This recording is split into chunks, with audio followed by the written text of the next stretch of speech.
فَإِن تَوَلَّوْا فَإِنَّ اللَّهَ عَلِيمٌ بِالْمُفْسِدِينَ. And if they turn away, then indeed Allah, He knows those who are the corrupters. Surah Al Imran, the 3rd Surah, ayah 63. So if they turn away, meaning from the mubahala that was given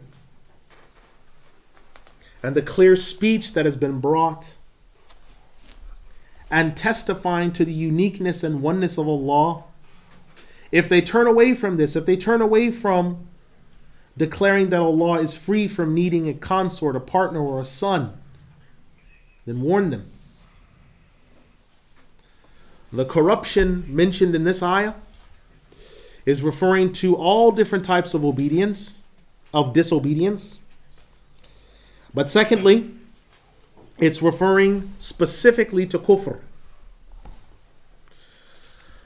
قُلْ يَا أَهْلَ الْكِتَابِ تَعَالَوْا إِلَى كَلِمَةٍ سَوَاءٍ بَيْنَنَا وَبَيْنَكُمْ أَلَّا نَعْبُدَ إِلَّا اللَّهَ وَلَا نُشْرِكَ بِهِ شَيْئًا وَلَا يَتَّخِذَ بَعْضُنَا بَعْضًا أَرْبَابًا مِّن دُونِ اللَّهِ فَإِن تَوَلَّوْا فَقُولُوا اشْهَدُوا بِأَنَّا مُسْلِمُونَ. Say, people of the book, come to a common word between us and between you, that we won't worship any but Allah, we will not associate anything with Him, nor will we take one another as lords besides Allah. And if they turn away, then say, bear witness that we are Muslims. Surah Al Imran, the 3rd Surah, ayah 64. يا أهل الكتاب لم تحاجون في إبراهيم وما أنزلت التوراة والإنجيل إلا من بعده أفلا تعقلون. People of the book, why are you disputing regarding Ibrahim, and the Torah and the Injil were not sent down except after him? Do you have no sense? Surah Al Imran, the 3rd Surah, ayah 65. Now in the ayah, it has been said, say, people of the book. It's referring to the Jews, as said by Qatada ibn Jurayj, Al-Rabi' ibn Anas. But secondly, it's also referring to the delegation of Najran, who were debating regarding Isa. It's referring to both of them, although in their specific circumstances. Now, the reason why this ayah was sent down, not in reference, but the ayah was revealed regarding the priests and monks. And this ayah, it was dictated and sent by the Prophet ﷺ to Ja'far and his companions for discussion in Ethiopia. Ja'far recited this ayah. And Najashi, he was sitting. And so were the patriarchs of the Ethiopic church. And they were listening. Now, let us come to a common word. That common word, the scholars of commentary say, is La ilaha illallah. Now, the question that may come to someone's mind is, La ilaha illallah, this expression is actually 4 words, and it is 12 letters.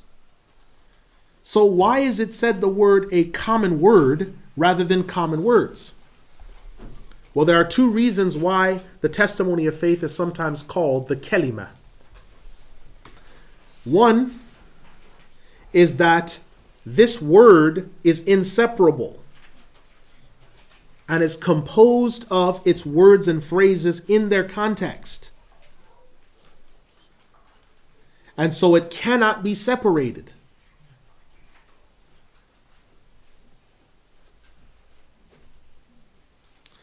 And secondly, the intent of the word kalima here is all of what's inside of it. All of what could be taken from it. So, when it said, come to a common word between us and between you, meaning that is a word that is just, that is true, that we will not worship That you do not worship except Allah is another expression that's used, or that we do not worship except Allah. And so the expression used here, that we will not worship except Allah, meaning that there is no God but Him, and that we will not take one another as lords besides Allah. And there are three meanings that this ayah is referring to. One is that we will not prostrate to one another, as said by Ikrimah.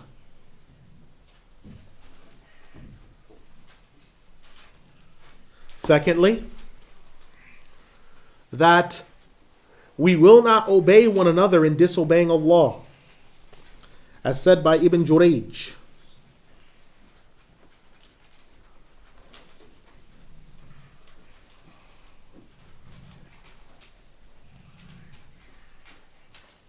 Thirdly, that we will not make other than Allah a Lord, as the Christians say regarding the Messiah.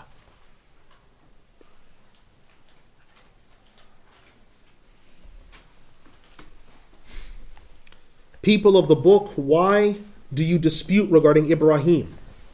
The reason for the revelation of this ayah is that Ibn Abbas, Al-Hasan al-Basri, and As-Sudai all say that there was a gathering in front of the Prophet ﷺ of the patriarchs of Najran from the Christians and the rabbis of the Jews. And the rabbis said Ibrahim was a Jew. And the Christians said, no, Ibrahim was a Christian. And so this ayah was sent down because of that. Close quote. Now this is very significant. If you listen to lectures by Rabbi Emanuel Shochet, or lectures by Rabbi Menachem Mendel Schneerson, or lectures by any other scholar of Orthodox Judaism, one of the things they will say is that the Prophet Ibrahim alayhi salam was the first Jew. He was the first Jew. And when you have these discussions, as I've had with rabbis, who say, well, what do we mean by he was the first Jew? He certainly wasn't from the tribe of Judah, because he had his son Ishaq. Ishaq had the 12 tribes, and of the 12 tribes, Ishaq had Yaqub. Yaqub had the 12 tribes. And of them was Judah. So he couldn't have been Jewish in that sense. But it was Jewish in that he was the first one who observed the laws of Judaism. How could that be? The Torah wasn't revealed yet. Do you have any proof that he venerated the Sabbath? No. Do you have any proof that he abstained from camel meat? Well, no. Do you have any proof that he kept peyot, side curls? No. He didn't wear a kaftan, black jacket. He didn't have any of the signs that you would look for. Did he separate between the milk and meat products? No. He didn't separate between milk and meat. He didn't have two sinks in his house. One for dairy, one for milk. He didn't have that. So you cannot say that he was Jewish. But the Christians will say, well, he was the first Christian because he's a sign of our faith. But he couldn't have been a Christian because the Injil wasn't revealed yet. So how could he be a Jew or a Christian? What was he? Because the word Yahudiot, Judaism, didn't appear until the late 200 BC. The word Judaism appeared in 200 BC. The word Christianity appeared in the 2nd century. So wait a minute. So 200 BC, the appearance of the word Judaism, Yahudiot in Hebrew, the appearance of the word Christianity, and the word 200 AD. So then what were these people before this expression Jew or Christian were put to them? Well, they were Muslims. Because that's the only way to explain why they are so adversely different from the Jews and the Christians and the people who claim them. If you ever go somewhere and you meet a Christian dressed in the clothes of the Muslims, and he says to you, why are you dressed like this? You know, it's the 21st century or the 20th century or the 19th century. Whenever time you go to them, they always say this. Why are you dressed in this fashion? And your answer to them is, have you been to church recently? I said, yes. In many of the Protestant churches, have you ever seen the mural of the Messiah? Oh, yes. And he's standing and he's knocking at the door and he has the staff of the shepherd in his hand and there's all these sheep around him and he's looking rather regal and kingly and he's barefoot. What's he wearing? Is he wearing jeans? Well, no, he's not wearing jeans. What's he wearing? Does it look a little bit like this, but without the buttons? Yes, it does. Okay, well, this is a robe. What you'd call in English a robe. He's wearing a robe. Only it has no buttons, no zipper, and it has an upturned collar. That's exactly what I'm doing. I'm just trying to imitate the ways of the prophets before me. That's all I'm trying to do. If you look at pictures of Mariyam or the Prophet Musa alayhi salam and you mention this to them, have you ever seen any pictures of him? Yes. He's wearing a large headdress with a wrapping around it. Yes. Holding a large staff. Yes. Sheep surrounding him and looking kingly and regal, wearing sandals. Yes. And I'm wearing sandals and I'm wearing robes and there's a wrapper going around my head and I'm not holding the staff, but it's clearly apparent to anyone that I resemble these people. So then, what's wrong with following that way and resembling that way? This is their methodology. The methodology of the prophets isn't just in what you believe, but it's external as well. There's an external aspect to it. And you cannot understand the impact it has if you're the only Muslim working at an office, or you're the only Muslim working in a grocery store, or you're the only Muslim working in a school, and when you glide into the room, dressed in your best finery, resembling the mothers or daughters of prophets, or resembling the prophets or the sons of the prophets, when you walk in your best finery, the impact that creates, never mind who they call or whether they've paid security, but the impact that it creates, because they are looking at you in a foreign way, and you are foreign. And I don't mean necessarily by any land or our language or our accent. But remember the hadith in the Sahih of Muslim. The earthly life is a prison for the believer and a paradise for the unbeliever. These clothes of finery are proof that you're wearing the orange jumpsuit. You're on remand. You're on remand. All you're waiting for is the parole hearing where Allah tells you, it's okay, you're free now.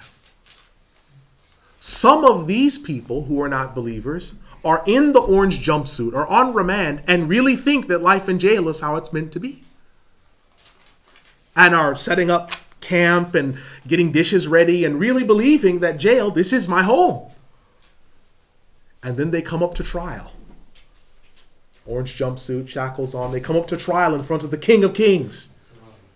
The books are open, the witness is taken, and now they're sentenced to everlasting judgment. Clothing is just as much a part of civilization as the rest of the aspects of religion. That's not a revolutionary thing to say. How you dress is just as much a part of where your allegiances lie as what you believe. If you don't believe me, briefly, think about whenever Jordache or Levi's have made an appearance in an area. Think of the upheaval that created when they first came to Indonesia, Levi's, Jordache. The upheavals that created. Why? Well, because the buttocks were accentuated. The quadriceps were exposed. You could clearly make out the form of the person that was wearing it. And there was a scuffle and there was the fighting and everything else. Because clothes show allegiance. And some people, they say, I don't want to look like those guys. So they look different. I don't want to look like these people. I don't want people thinking that I'm behind or anything, that I'm not really hip. So what I'm going to do is I'm going to step to the side. Clothing is allegiance as well. Beliefs are allegiance. Actions are allegiance. Clothing's allegiance. So I say this, that it's important. That's why the Hawariyun, they wear white. The white jalabiyas, all these other things. They're all significant. Now, Imam Ibn Al-Jawzi, rahimahullah, he says, quote, so, Allah the Exalted, He says further of this matter, ها أنتم هؤلاء حاججتم فيما لكم به علم فلم تحاجون فيما ليس لكم به علم والله يعلم وأنتم لا تعلمون ما كان إبراهيم يهوديا ولا نصرانيا ولكن كان حنيفا مسلما وما كان من المشركين إن أولى الناس بإبراهيم للذين اتبعوه وهذا النبي والذين آمنوا والله ولي المؤمنين ودت طائفة من أهل الكتاب لو يضلونكم وما يضلون إلا أنفسهم وما يشعرون يا أهل الكتاب لم تكفرون بآيات الله وأنتم تشهدون. And so there these are. Here you are, disputing in the knowledge that has been given. Why are you disputing in that which you have no knowledge of? And Allah knows and you do not know. Ibrahim was neither a Jew nor a Christian, but he was an upright one, a Muslim. He was not among the idol worshippers. Indeed, the closest of people to Ibrahim are those who follow him and this prophet, and those who believe. Allah is the protector of the believers. A group of the people of the book would love if they could lead you astray. And they lead no one astray except themselves, and they do not perceive. People of the book, why do you disbelieve in the signs of Allah and you bear witness of that which is present? Surah Al Imran, the third surah, ayat 66 to 70. So, these people being mentioned, why are you disputing about the knowledge? Meaning that which has been narrated and given to you. And that which they have no knowledge of is the case of the Prophet Ibrahim alayhi salam, that he is the truth. And that he was neither a Jew nor a Christian. Now it's been related by Abu Salih from Ibn Abbas that between Ibrahim and Musa was 575 years. And between Musa and Isa was 1,632 years. So the fact that between Ibrahim and Musa was 557 years, and between Musa and Isa was 1,632 years, Ibn Ishaq has mentioned the same thing as well. The only difference being that he said that between Ibrahim and Musa was 565 years. And between Musa and Isa was 1,925 years. Now we've already discussed in Surah Al-Baqarah the meaning of the word Hanif. So there's no need for discussion of that here.